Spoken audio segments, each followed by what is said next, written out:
Welcome to the Profitable Speaking Podcast, where we help you build a profitable six-figure business from the stage. Here's your host, Mr. Web Marketing, Brad Hauck. Welcome to episode 46, where I'm diving into the art of visual storytelling in public speaking. Visual aids can transform your presentations from good to unforgettable. But how do you create visuals that not only capture, but also hold your audience's attention? With a myriad of tools at our disposal, it's crucial to select the ones that utilize and most complement your message. Today, we're going to explore popular visual aids such as PowerPoint slides, videos, diagrams, flip charts, and workbooks. I'll share some insider tips to enhance their effectiveness and to ensure your visuals are not just seen, but felt by your audience. Whether you're debating between Keynote and PowerPoint, wondering about how to make your diagrams stand out, or considering the best way to integrate a video without disrupting the flow, I've got you covered. Let's start where every speaker starts, PowerPoint. PowerPoint slides. They are the bane and the pain of most people's life. The first question is, should we go Keynote or PowerPoint? This is a great point.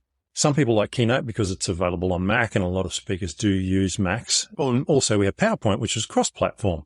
My personal opinion, I love Keynote, but PowerPoint is just available everywhere. So when you're speaking, one of the key things is that you need to be able to walk up with your slides and hand the USB disk to the presenters or to the person who is managing the sound and media, and then they can load it on their machine and it'll work. If you use Keynote, 7 times out of 10, you're going to have to convert it to PowerPoint, probably 9 times out of 10, to be honest. So in the end, I've decided that I'm just going to run with PowerPoint. It's easier. If I'm preparing something at home that I want to do, such as a webinar or something like that, I might use Keynote because I do love it.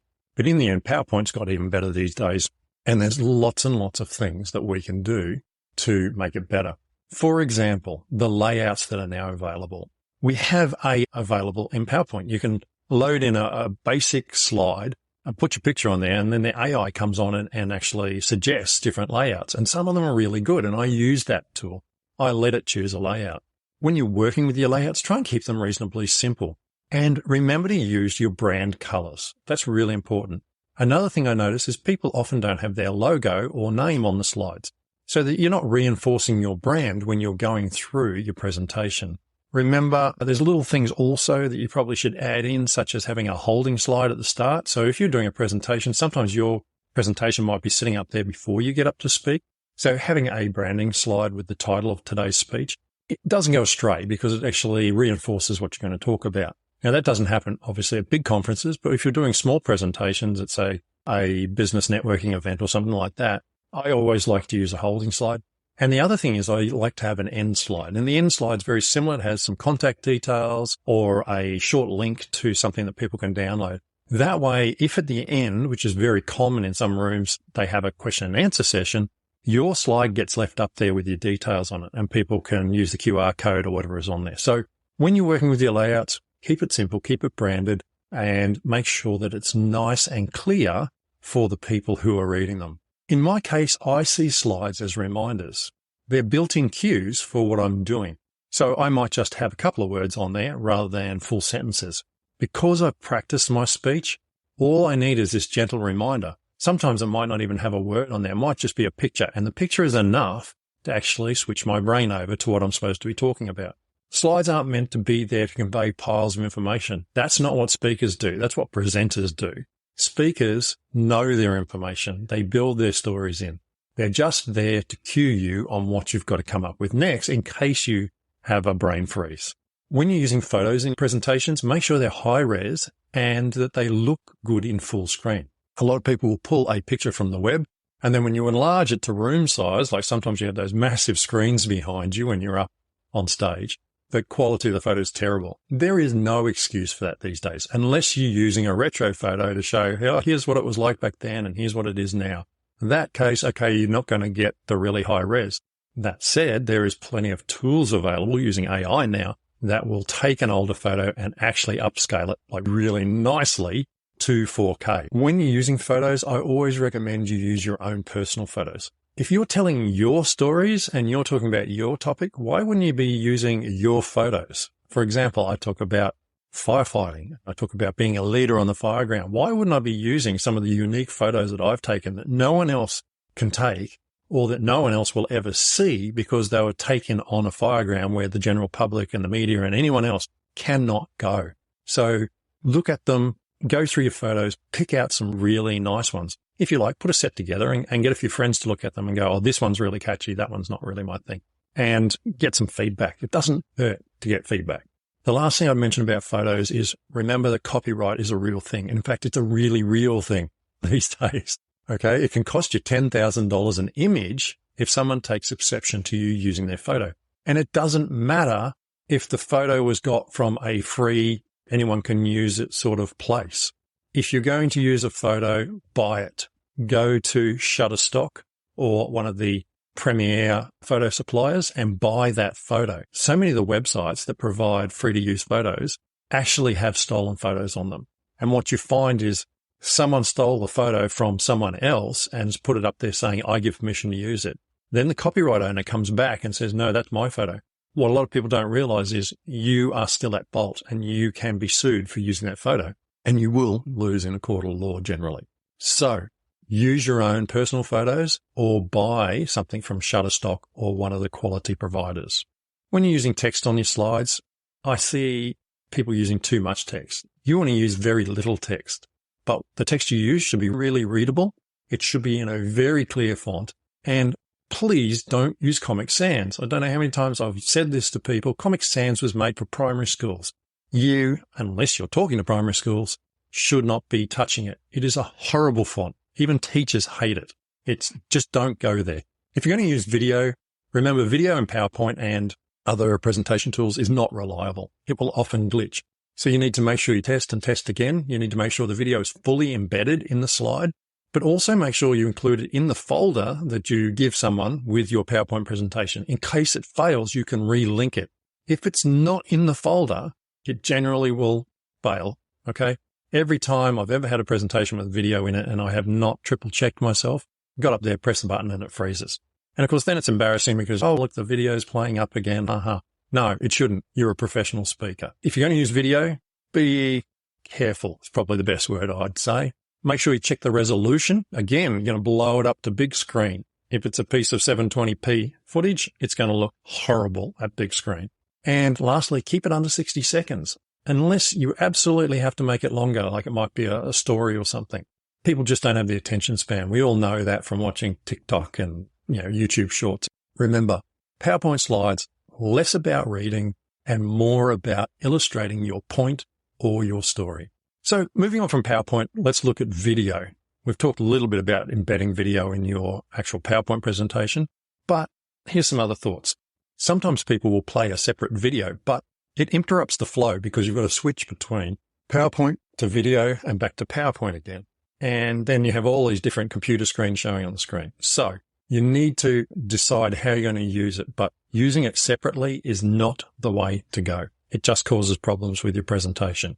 What format is best? MP4. MP4 works on Windows and on Mac and on Linux and everything else in between. It is the most commonly accepted and playable form of video. So use MP4 at all costs because even if it does fail, they can always open it up in a player if you absolutely need to. Make sure you compress your videos, but remember to check how it looks at full screen.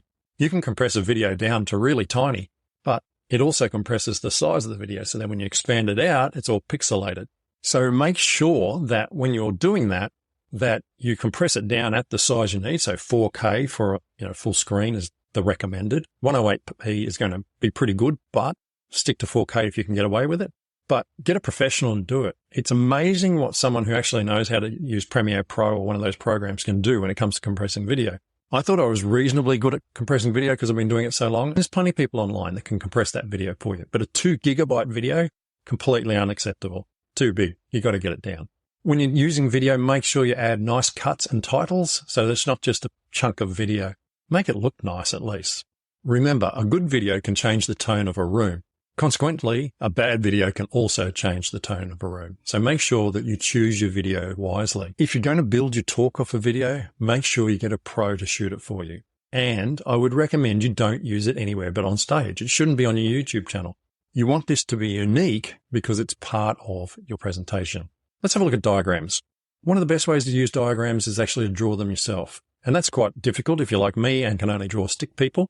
But there is courses and there's people who can teach you how to draw things better. You can use Canva to create flowcharts that look like they're hand-drawn. Sketch Wow is a great tool that I use, and it does really look nice. It actually has some great templates and some great layouts, and even now it's got AI in there, which looks like they're hand-drawn diagrams in all different styles. If you're going to create a diagram, I recommend that it's less than 10 steps. Again, you'll be crowding the screen that you're displaying in front of your people that you're talking to.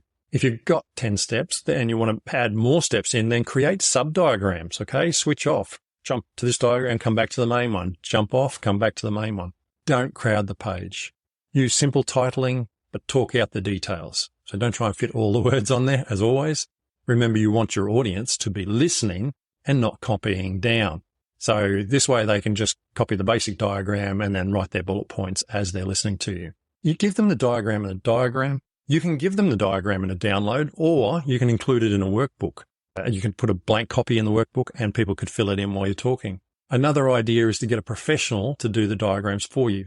Draw them out roughly and then get someone who's a specialist in diagrams. For example, Tim Hammonds, who's in Singapore.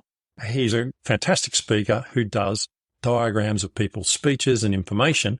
He's a professional. He can do a great job for someone like you to have a great diagram to use in your presentation. Diagrams are great, but make sure you keep them clean, easy to read, easy to understand. That's the whole point of having a diagram. Flip charts. Flip charts, keep it simple. It's like diagrams. Make sure you practice what you're drawing. You want to make sure that you know what you're drawing before you go on stage, or else it's going to be a mess. Make sure you check your pens work and you've got the right colors. Remember, colors like red often can't be seen at the back of the room. Blues and blacks are great. Greens, not so good sometimes. If you're going to use a flip chart, make sure you move it around, catch the audience attention, pick it up, move it to the center of the stage, talk with it. If you've got a choice of flip chart sizes, get the biggest one. A whiteboard can substitute for a flip chart, but it's not the same, because with a flip chart, you can actually flip it over and then move on to a clean piece of paper to write the next thing. But you can also flip back and go back to a point if you want to, which is a really great technique that I've seen some of the top speakers use. Lastly, if you're going to use a whiteboard, please make sure you've got an eraser or a rag to wipe it down with, because there's nothing worse than when you're working on a whiteboard to be on stage and suddenly realize that you've drawn all over it and you cannot clear it to do your next diagram. This next section, I'm going to look at my favorite, which is, of course, workbooks. I love workbooks. People carry your branding home with them. People keep them. They look at them. They're like a reference tool that they can use on an ongoing basis. When you're creating your workbooks, leave lots of blanks, leave lots of fill-in areas. You want people to listen to you and fill in the blanks while they're doing it so that they create a resource they can take back and put on their desk. Remember, white space is really important, so don't just crowd everything in there. And don't try to include everything in your speech. Just have some exercises, some diagrams, and some areas to write long-form answers where you've asked them to consider something. Always integrate it into your presentation. I like to do this, and I like them to enjoy using the book when they're actually working with you, so that they will think about that. I've got some resources that I've got from people that I've kept because I really was impressed by them, and I like to look back at them. You know, a lot of stuff gets thrown out, but there's certain ones that I have kept for many years, and every now and then I go back through them when I'm looking at goal setting or whatever the topic might happen to be. If you're going to print a workbook, make sure you use color if you can, and use the best quality paper you can afford. A nice gloss paper is obviously more expensive than a cheap flat paper, but it might be worthwhile for the impact that your booklet makes. If you want to save money, as I always say, go double-sided on A3. It's very cost-effective, and you can fold it in half to make a 4-page A4 booklet. You can also do things like you can add exercises that can only be done by reading your book. So if you've got a book, this can help you increase book sales. So you can have what you're talking about on stage, and then you can have a section if you want to, where you can say, now, by the way, today I've only talked about this, but if you want to learn more, in my book in chapter 2, I talk about this further, and there's some questions for you if you've got the book that you can do in the workbook. So lots and lots of things you can do with workbooks. Use your imagination. Lastly, with workbooks, leave people with homework to complete. It keeps them engaged after they've left you, and it gives you the opportunity to actually engage them after hours when they've got time to think, and it may put you above some of the other people who are speaking that day, which makes you stand out and maybe puts you at front of mind for when they're looking to learn more about what it is that you talk about. Now, whether that's buying a course or engaging you to do a consultation, whatever it happens to be, at least it might give you a better chance of that happening down the line a little bit. So that brings us to the end of my tips. As I wrap up today's episode on harnessing the power of visual aids in public speaking, I hope that you've discovered valuable strategies to make your presentations more engaging and memorable. Remember, the right visual aid can not only capture your audience's attention, but significantly enhance the impact of your message. Whether you're crafting captivating PowerPoint slides, incorporating videos, designing informative diagrams, or utilizing flip charts and workbooks, the key is to connect with your audience on a deeper level. Don't forget to subscribe and share this podcast to help spread the word. For more insights and visual examples of everything that I've discussed, head over to my YouTube channel at Mr. Web Marketing. There you'll find a wealth of resources to further refine your skills. Thank you for tuning in, and I look forward to seeing you in the next episode of the podcast.